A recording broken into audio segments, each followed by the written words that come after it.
When playing Splatoon, your primary focus at essentially all times is around positioning, even if you don't realize it. Having turf control of an area is strong for you and your team because it lets you use that position easily while restricting your opponent's access to it. Winning your fights is important because it lets you maintain your current position if you're defending it and take space from your opponent if you're pushing. As such, sub-weapons and weapons in general are commonly analyzed for how well and in what ways they're able to assist in this positioning game. Sub-weapons can help with dealing damage and painting to tip engagements in your favor, they could be disruptive to the enemy and reinforce your defenses, they can gather information for you to help you make better, quicker decisions overall, and more. Essentially, every sub-weapon contributes to these ideas in some way to assist you and your team in particular fights to keep or create space in positions, except for one. While most sub-weapons are intended to create advantages on a micro scale, one sub-weapon functions on a much larger macro scale, not doing much to help in individual engagements, but instead playing into the big picture of the entire stage and match as a whole. That's right, today we're talking about the Squid Beakon. Hello, I'm Pika, a high-level Splatoon coach and competitive player, and welcome back once again to our Utility Guide series, where we go over all of the properties and uses for every sub-weapon in the game that is not considered a bomb. If you missed either of the first two episodes covering Toxic Mist and Angle Shooter, there'll be a link to a new playlist for the series down below. With beacons being so unique, there's only so much that could be said before breaking down all the subs mechanics first, so let's just get right into those. Even those who have played Splatoon for a long time and think they know how beacons work should still pay close attention to this segment. Since while the main idea behind beacons and how to use them is rather straightforward, the sub's functionality was drastically changed over the course of Splatoon 2 after several significant buffs that have carried over that you might have either missed or might not fully understand since the game doesn't really explain them well to you. Also, this guide is being made as a version 4.0, so if any significant balance changes are made to Beacon after this that are relevant to content covered here, they'll be listed at the top of the description.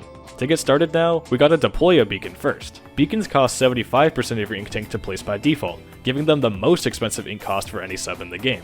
Using a beacon will place it directly underneath your current position, meaning you cannot throw it and you cannot place one while you're off of the ground. Once a beacon is placed, an icon will appear on your minimap that you can select, and you'll super jump to the beacon's location just like with teammates. All players in the match can see where beacons are placed on the map, even your opponents, though of course only you and your teammates can actually super jump to your team's beacons. Beacons also have a set number of uses, or jumps that they can receive, before they automatically break upon the jumper landing on the ground. This number of uses always starts at 2, and is shown on the map by the number of dots visible above the beacon icon. There will be 2 dots when the beacon is first placed. When one person jumps in, that number falls to 1. If another teammate jumps into that same beacon, the second charge will be used up and the beacon will break. Something to keep in mind here though is that this multi-use mechanic only applies to your teammates. Since any time a player with a beacon weapon equipped super jumps to a beacon, it will always instantly break, regardless if it has 1 or 2 uses shown as remaining. This means that you will always destroy your own beacon when you use it, and so will any teammate who also has a beacon weapon equipped even if they're jumping to one that isn't their own. This isn't a big deal since you can simply replace that beacon right as you land most of the time, but it is something to keep in mind. Next, let's talk about beacons directly as objects. Beacons have no form of timer attached to them, so they'll remain in play indefinitely until they're either used up by super jumps or broken by opponents. Like most placeable objects, beacons have a set amount of health and can be damaged by enemy fire. Beacons have 120 HP, making them slightly more bulky than players with their 100, at least in theory. The reason I say this is that we need to keep in mind damage multipliers. See, essentially every object you can damage in the game has uniquely assigned damage multiplier values that make it receive different amounts of damage from certain attacks than players do. Beacons receive normal damage from most basic firing weapons like shooters and splatlings, but they take enough damage to be instantly broken by normally non-lethal hits from weapons like swatanas, blasters, and sloshers. Beacons will also be instantly broken by any form of melee hitbox or contact damage, like being run over by a brush, roller, or umbrella shield, or specials like Crab Tank and Kraken. Another form of damage multiplier is the ability Object Shredder, which multiplies all outgoing damage by its users against objects, not based on the damage source this time, but rather based on the object receiving the damage. For beacons, Object Shredder multiplies its users' damage against them by 10, which is insane. There's no need to do calculations with a damage multiplier this big. Just know that this means beacons will be instantly breakable from any source of damage that hits them if the attacker is wearing Object Shredder.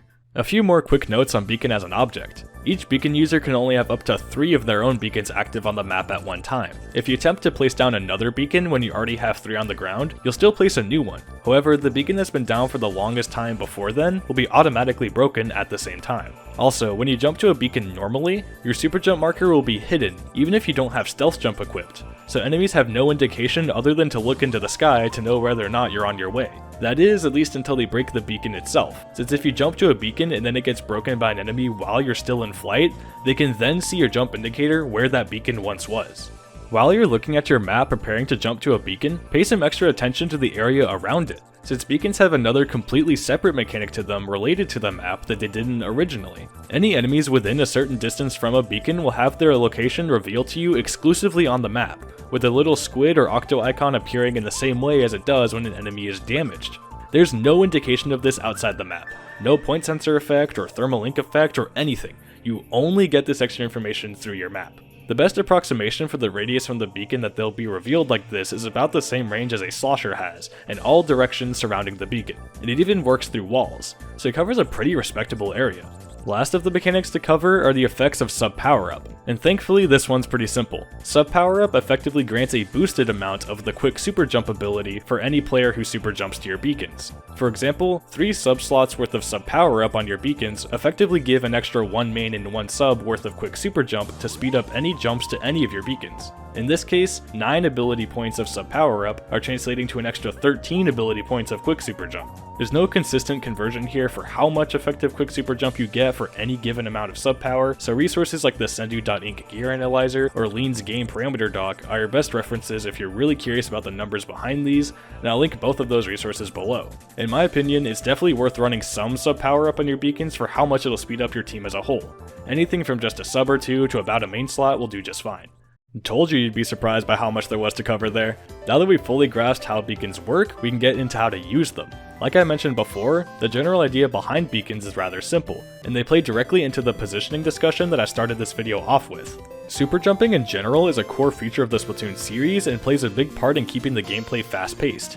Generally, super jumping is balanced by how punishable it can be by your opponents if you choose to jump to a teammate who's in danger, or how you can't super jump at all if your whole team wipes out at once and there's no one left outside of your spawn to even be worth jumping to. Beacons are designed to let your team abuse super jumping as much as possible and minimize the risks by giving you 3 super jump spots of your choosing to work with, completely independent of your teammates themselves. You can drop a beacon on one side of the map, then move elsewhere, and your teammates can still jump to where you were before without you actually having to be there directly to host those super jumps. Also, since beacons last indefinitely even if their user gets splatted, if your whole team gets wiped out but you had beacons active on the map and the other team doesn't bother to clear them out, you can still super jump back in and keep on fighting right away. And due to beacons' ability to reveal nearby enemies on the map, you can usually tell before committing to a super jump whether or not that beacon you're flying to will actually be safe, or if there's an opponent watching and waiting to trap you on the other side. These uses combined make it so beacons can keep your team persistent and flexible in their positioning, even when things go wrong. Basically, beacons make it so after you take a position once, your whole team can get instant access to it again whenever they'd like without a teammate actually needing to be there to hold that position at all times. Smart opponents will keep an eye on their maps to seek out and destroy beacons that you might place down, but doing that comes at a cost to them too. Not only can you actively see them doing that on the map like we've discussed, but actually committing to breaking your beacons can take them a pretty long time, especially if you place your beacons in safe and spread out locations. Let's say you place down 3 beacons spread out across the map, then your team gets wiped out and all sent back to spawn.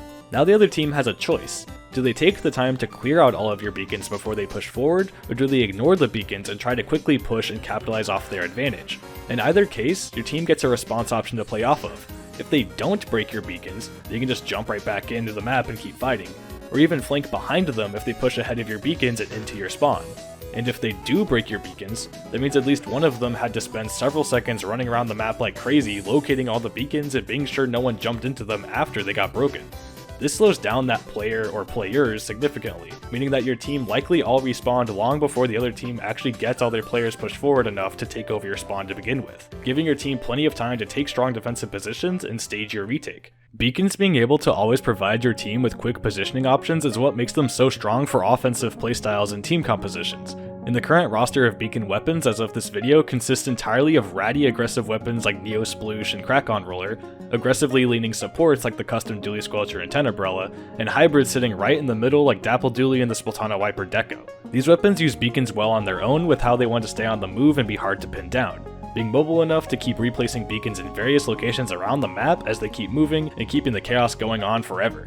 I want to give special attention to the Dapple Dualies as a wonderful supportive beacon user, as not only does it share these aggressive qualities of the main weapon, but it also comes with the Tacticooler special. Tacticooler pairs brilliantly with beacons, since both this sub and special share the common goal of keeping their teams as resilient as possible. Beacons provide quick repositioning options even after a respawn, and Tacticooler boosts your movement speed outright, but more importantly reduces any respawn penalties drastically with this near instant respawn time and full special saver effects. Having both Tacticooler and beacons means your team can go in with truly unhinged aggression and take essentially any risk that you want without facing any consequences. Who cares if your team runs into a disadvantaged fight and it goes poorly for you if you get to respawn right away and super jump right back into a safe position where you just were. Not only that, but Tacticooler also provides you with a load of quick super jump, meaning if you choose to jump to a beacon before you get splatted and you have the buff active, your jump to that beacon will be essentially instantaneous. I want to explore a bit more of the idea of jumping to beacons in scenarios that aren't directly off of respawns. People usually associate super jumping with coming off of spawn, since it's when you're most often separated from the main action, but you're able to perform a super jump at any time. Beacons being able to serve as an easy rebound after you lose a fight and respawn is great, but with enough awareness you can also use them to escape risky situations entirely before they go south. You'll sometimes see players jump back to their spawn point when they feel threatened, so that they can stay alive and keep their current special charge, especially more defensive weapons. This idea seems nice in theory, but what usually ends up happening is that since you jumped all the way back to your spawn, you effectively got removed from the match for so long that it's as if you got splatted anyway, minus the special charge aspect. If your team has beacons preemptively set up in safe and powerful defensive positions, you and your teammates can choose to jump back to those beacons early when you're about to enter a defensive situation to still stay alive while also staying relevant to the match by immediately appearing in an influential position.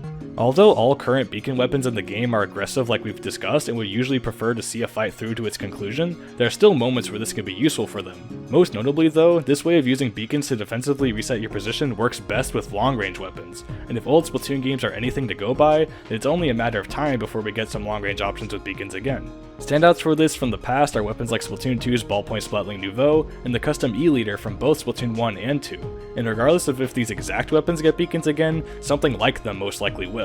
Due to their long range and overall lower mobility compared to other beacon weapons currently, weapons like these appreciate the option to immediately return to a strong defensive position that they can dominate the match from at any moment that they need. This lets them play more loosely and flexibly overall, since they can easily return to their safer and more standard position on demand. For those familiar with Valorant, think of this like Chamber and how his teleport anchor lets him play op far more aggressively than most characters can. Also, regardless of kits, remember that this is a team game at the end of the day. Any backline weapon can leverage beacons from their teammates in this same way if they're aware of it. You just need to set down the beacons for them. Once again though, I want you to not just take things from me, take it from other players who are frankly a lot better at using these sub-weapons I'm talking about than I myself am. This is gameplay from Red Shell, a very high level player. You might recognize them from teams like Tempest or Duck Gang from the recent Nintendo Open events, and he's an absolute mastermind with beacons and has been for a long time. I'll show Red Shell's Twitter on screen and also have a link down in the description. He gave me 2 replays to work with and I'd like to highlight a moment from each of them. In this first one, this is Museum Clams. He had just gone down, but what Red Shell's been doing this entire game is keeping a beacon on the top right flank always available. So now as we see if we start playing this, show that as Red Shell respawns, he's going to jump into that beacon right away on top right, and it's going to be very quick because he has a lot of sub power equipped, which is nice. And as soon as he lands, he gets to replace the beacon first of all, and then drop directly behind this Paraclimb person. Since they had no idea about the flank in time, he gets just to overwhelm this person and clean up the kill before they can really react. But what happens here right as he gets this kill on the Slosh Deco is that they manage to throw off an ankle shooter and get to mark him right before they go down. And now Red Shell's in a bit of a tough spot, because he's stuck in this corner here without too much ink around him, and his location is known, which is a pretty risky place to be. He can try to escape over this box, but be pretty visible and overall quite risky. So what he does instead of trying to swim out or fight his way out, especially as his Zipcaster comes in, is he re-jumps back to that beacon he just came from, and just resets his position entirely. And now that he has it reset, he can do this option once again. He jumps right back into mid with very little fear, goes for even more fights, gets some damage, pulls a lot of attention over, which is another big detail. A lot of the opponent starts to look at him and he's just stalling a lot of time. And as soon as 3 of them appear and he gets cornered again, jumps right back out. Resets once again, stays alive, stalled plenty of his time for his teammates to react, and just overall draw a lot of attention to himself again. Also, what we see here is as soon as he lands, he gets to fire the missiles for free because he's just defended up here. It's a very far away position. They can't do much to stop him. Now he gets to drop down, and with the help of the information from his missiles and just also line of sight from where he just was up high, he gets a very easy kill on the Stamper as well. And just what a beautiful showing this was. Just jumping into the same beacon over and over again, but each time for a different use, and each time just staying alive in situations that he otherwise absolutely should not have. The other thing I want to show you is how Red Shell places his beacons and where. First, you get to see he jumps into this beacon off of a respawn, and actually, before anything else, we get to see him jump back to a further back beacon like we saw before to stay alive through all of these specials. It's just really cool to see. But now that he's done this, the opponent's burned their specials, he's close to missiles, he just get to zones first. So it's not going to be too much of a focus on beacons right now, but instead he's just focusing on these fights. Because like we mentioned before, beacons don't actually help that much in fights directly, they're mostly about setting up the map for after the fact to keep a stronger hold. He does get to drop one beacon on the way in here, right after he fires off these missiles, because he knows he has a moment of free time here. I also notice that this beacon is both far to the side, so it's hard for opponents to reach, and it's behind cover here. So this one's very safe. Again, opponents to come all the way far right on the map here, all the way close to spawn to actually deal with this beacon. It's likely to be very safe to use again later, but also it was during a moment that he knows he doesn't have to fight people. He just missiled, he sees where all of them are, he knows no one's nearby, he gets to place his beacon safely, recover ink safely before it's needed again later. Again, now with missiles out, with zone need to be flipped, it's going to be a big focus on our main weapon right now. Just get kills, get space, get the zone, and then it won't be until after fights are settled here that beacons start to go down again.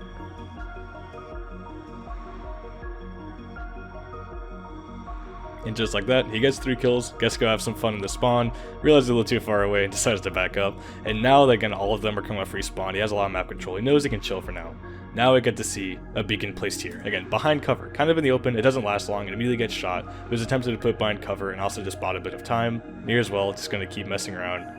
Keep doing wiper things until the game ends. Again, this just shows beacons are usually placed off to the side, behind cover where they're pretty difficult to reach, opponents have to go out of the way to break them. And in general, beacons are just being placed at times that Red Shell knows he's not about to fight. And now for one last quick clip, I actually want to show my own gameplay.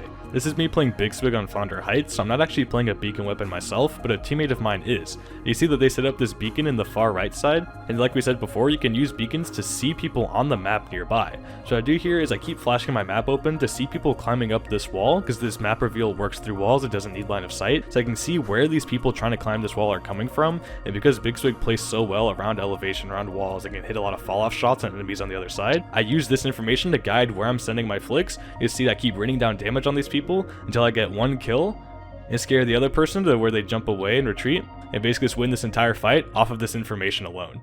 As we've seen through all of this, beacon usage inherently leaves plenty of room for creativity with just how far in advance you can set them up and plan things out with them. As always though, there's a bit more room for some out-of-the-box thinking, even in this case. To wrap things up, let's rapid fire our way through a few more creative beacon tricks. We've been talking about using beacons to super jump from one location to the other, but beacons also unlock an interesting possibility, super jumping to your current location. This might sound pointless, and most of the time it absolutely is, but it can have its moments. For example, you can place a beacon directly on the tower in tower control, and super jump to it while you're riding tower to stall out the duration of specials like Booyah Bomb that would normally force you off tower entirely, instead landing right back on it when the special is over and keeping your push going. Also, it's extremely silly and rarely actually works, but it's possible to super jump to a beacon in order to reach an enemy high above you that you normally can't. This is best with weapons that can kill in one shot, like Tenebrella or Wiper Deco. Again, it's funny and stupid and not a super serious strategy, but it makes for some great moments if you can actually pull it off.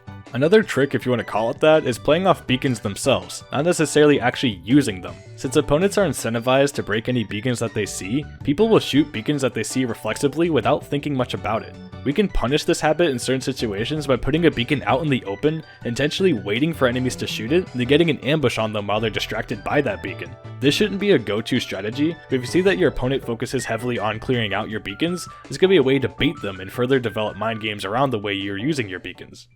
And that's that. I'm honestly really surprised with how long this guide ended up being. I was thinking surely there's nothing that's going to beat Angle Shooter for a long time. I had so much fun with that, there's so much stuff to go over, but it turns out beacons are so nuanced I had so much to dive into here as well. By the way, I'm trying something new with this outro. Usually I script them a little bit and basically just go over it at the same time as I record the rest of the script, but this time I waited until after editing to just sort of give a more authentic reaction to the rest of the video and just thoughts on all of it and all of that. So let me know what you think about it. Also, just want to say a massive thank you to everyone who gave clips for this video as well when I asked for them, because I definitely could not have gotten gotten all these cool clips about beacon myself. I don't really play beacon weapons that much currently. So massive thanks especially to Red Shell for those clips I got to analyze and just talk all sorts about. That was really fun. Also thanks to Shiny for the custom leader clips from Splatoon 2, and Shadow for the funny tent clip, because I definitely needed that. Be sure to check out all of them, they're all great players and chill people, have their Twitters linked in the description as well as on the screen at the time their clips were shown. And now with the first 3 videos of the series done, I'm through with the list of all the subs I really wanted to cover. Mist, Angle Shooter, and Beacon are all just some of my favorites. I think there's a lot of really cool stuff to talk about with them, but I absolutely still do want to get to every sub weapon eventually. Basically what I'm saying though is let me know which sub you want to see next. I could probably say the most on like Point Sensor and Ink Mine currently, but I've been seeing a lot of requests for Sprinkler in the comments, and even some people asking me to cover Curling Bomb because it doesn't really function like other bombs, so you know, just let me know what you want to see next again. Aside from that, I just want to say thank you for all the support on this series and just in general on YouTube. It's been absolutely wild, but especially this utility series has been absolutely popping off, and it's been such a joy to make, so again, just thank you so much. And that's it for me for now, so thanks for watching, and have a good one.